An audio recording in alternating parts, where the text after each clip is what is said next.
I've been going through a rough patch with my wife recently, so I decided to put in more effort to be more emotionally available and help around the house. One day, as I was charging an old iPad for my son to use, I accidentally stumbled upon some messages from my wife's Facebook Messenger that was still logged in. It was with a guy named JBC from her hometown. The messages weren't completely inappropriate, but I made a mental note to keep an eye on this. The next day, I left her some sweet notes reminding her how much I appreciated her, and she was once again in the corner of the living room, texting her girlfriends. I took the boy's iPad to the office, opened up Facebook Messenger, and watched in real time as my wife tore me down. My flaws, my insecurities, and secrets I entrusted to my partner.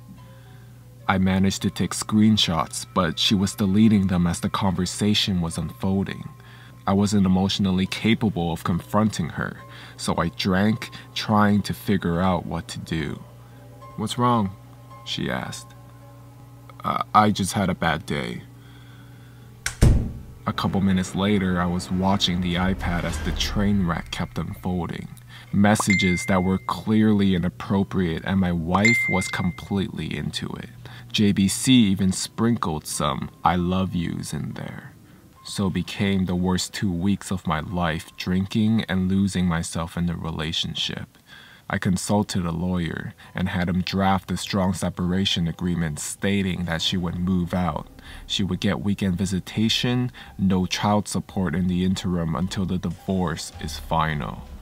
I also found out that JBC was coming to town to spend a weekend of quality time with my wife in a nice hotel. The next day, she's buttering me up and wanting to take a spa weekend with our daughter to relax, and when she gets back, we can really focus on our marriage. I go along with it. At this point, most of my feelings for her are completely gone, and I'm just seething with anger like I've never felt before. The day arrives. I take the day off work and I withdraw half of any money in any accounts we are joined on, and I left hers alone. I stop by at Office Max and I print out about 75 pages of Facebook Messenger screenshots. She texts me that she's taking off and that she loves me. I tell her to have fun. At about 8:30, I show up to the hotel and call my wife's phone from the lobby, but it goes straight to voicemail. So I walk up to the front desk and I ask if I can use the phone to be connected to JBC's room. It rings 3 times, and he picks up. "Hello? JBC, can you send my wife down to the lobby, please?" "I don't know what you're talking about." "Okay then, I guess I'll have to call Mrs. JBC and get her down here." Totally a bluff. I knew he was married and I knew her first name, but that was it. "You got 5 minutes." Not even 2 minutes later, my wife comes walking out of the elevator looking a little flustered. It's not what it seems. I'm not here to argue. The things that are said in this pile of papers are what's going on. The only way I'm not giving a copy of this to our daughter, your parents, and emailing it to everyone we know is if you move out immediately. Her professional life is built up around her image, so I knew she would protect it at all costs. Here is a separation agreement that I think is more than fair considering what's going on. I'm going to need you to look this over, sign it, and leave it at the house when you get your stuff. Do you want to look through these screenshots? No. Okay, go have fun with JBC. Do not come back to the house or I'm going to send this to everyone. As I'm exiting the lobby, I can hear her start to have a breakdown. She texted and called over and over wanting to talk. I just turned the phone off, and by the time Monday afternoon rolled around, there were movers getting her stuff, and she delivered the agreement. She wants another chance. She wants her family back, but I have no intention of ever taking her back. I tell her she needs to set up marriage counseling on her own at a time that works for me. I tell her that I can't live with her, but she should be around the children to try and maintain a relationship with them. So starts our new normal of her coming over the house, cooking, and having dinner with the kids 3 nights a week. We went to marriage counseling. It consisted of her working through her issues with a therapist trying to figure out why she did it, her begging for forgiveness, and me stoically playing the victim. I was never going to give her another chance. All I wanted to do was kill time, establish myself as the primary caregiver to the kids, and establish her as not having residency in the house. After a few months, I go to my own therapist and get diagnosed with depression and PTSD. I ask my work if it's possible to go to part-time for the foreseeable future to deal with personal issues. 6 months of therapy go by. I told her that I couldn't forgive her right now and that I wanted an amicable divorce, but she is still the love of my life and maybe someday we could give it another try. She was devastated, but agreed to the divorce if I promised to try again someday. Once the divorce was filed, I needed the kids to want to stay with me. So I left the Google search for "How to Survive Your Wife's Infidelity" up on the shared PC at home, and I left some printed out infidelity articles not so hidden in the kitchen. My daughter found them and came to me crying.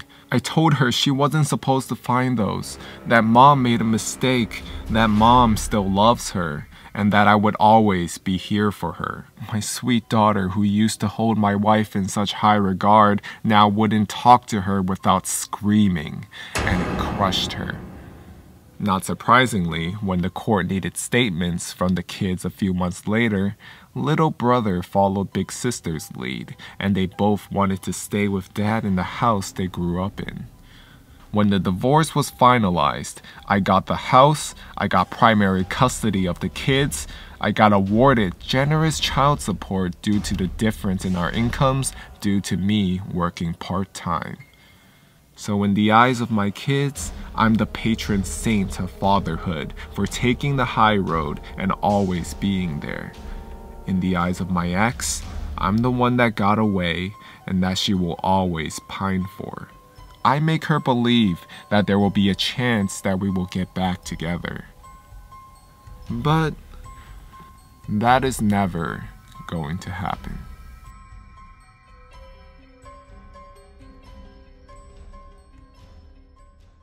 I wanted to do a short Q&A since I asked you all to comment your questions a while ago. Steven, you take so long. I know, I'm terrible. But I'm doing it now, so it's okay. What is your favorite anime?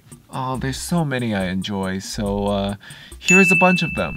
You know, recently I've been watching a lot of Death Note episode reactions, specifically 24 and 25. Have you ever been noticed in public for your videos? One that I'll always remember would be at the airport when I was checking in my bag with my dad and we were standing in line, arguing for about 2 to 3 minutes, and right when I finished talking, the girl in front of me turns around and asks, "Are you Steven?" You should have seen the dumb look on my face.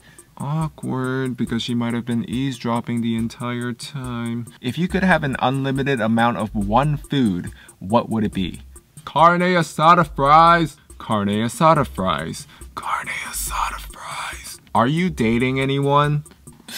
Why you gotta bring this up, man? I still haven't found my waifu yet, and I'm sick of just staring at my body pillow for a Tell us a scary experience from your childhood.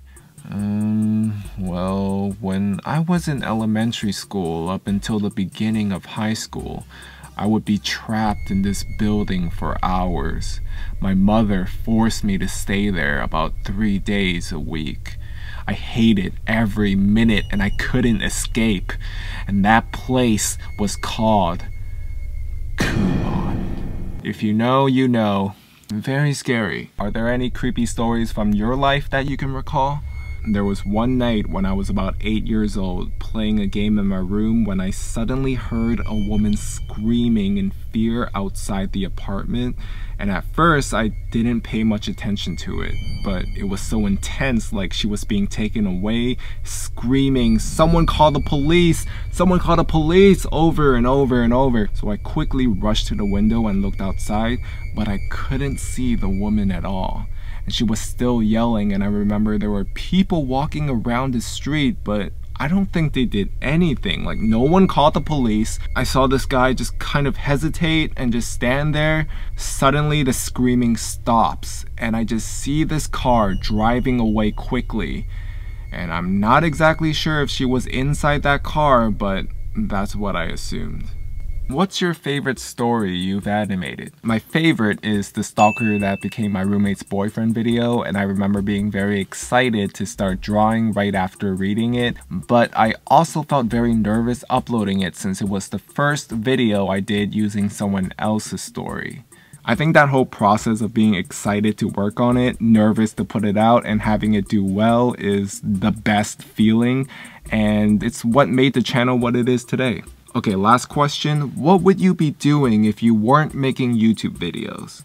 Well, in college, I was thinking of pursuing physical therapy after graduating, but I most likely would have done something related to social media or film if I didn't do YouTube. Alright, that's all the questions for today. If you guys want me to do more Q&As in the future, ask me your questions in the comments below, and you could be in a future episode. I hope you enjoyed this video. Give it a like, comment, and subscribe if you're new, and I'll see you in the next video.